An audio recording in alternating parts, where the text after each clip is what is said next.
என் நெஞ்சில் குடியிருக்கும்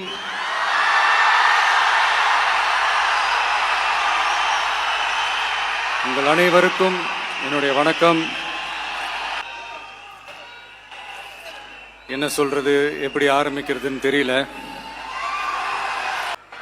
சினிமாவில் எப்படியாவது கஷ்டப்பட்டு வெற்றி அடையணும்னு இருந்த ஒரு சாதாரண அசிஸ்டன்ட் டைரக்டருக்கு பிறந்த ஒரு பிள்ளையா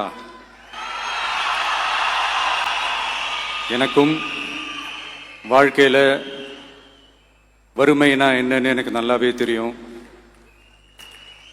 பசினா என்னன்னு எனக்கு நல்லாவே தெரியும்.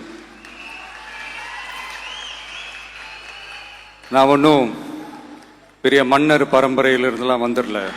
உங்களை மாதிரி தான், உங்களில் ஒருத்த மாதிரி தான், உங்க குடும்பத்தில் ஒருத்த மாதிரி தான், உங்க புள்ள மாதிரி தான், உங்க மகன் மாதிரி தான், உங்க அண்ணன் மாதிரி தான், உங்க தம்பி மாதிரி தான். அப்படிதான் நான் உணர்றேன்.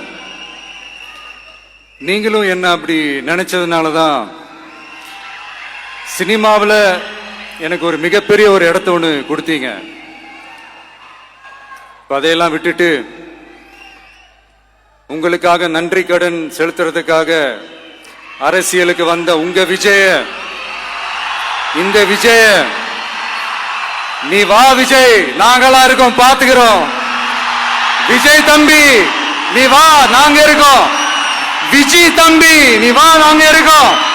அண்ணா நீ வாடா, நாங்களா இருக்கோம். நண்பா நீ வா நண்பா, நாங்களா இருக்கோம் சொல்லி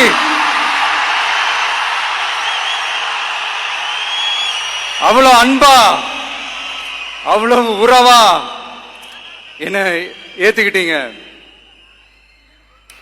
இந்த நேரத்தில் இதை நான் சொல்லணும்.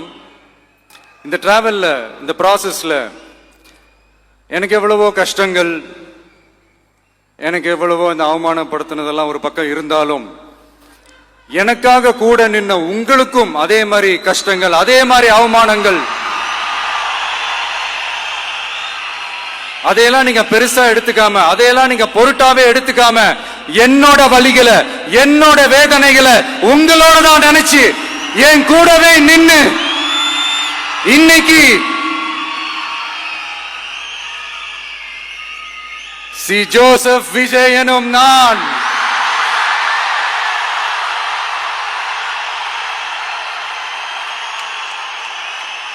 அத உண்மையாக்கி இருக்கிறீங்க. உண்மையிலே எனக்கு என்ன சொல்றதுன்னு எனக்கு தெரியல.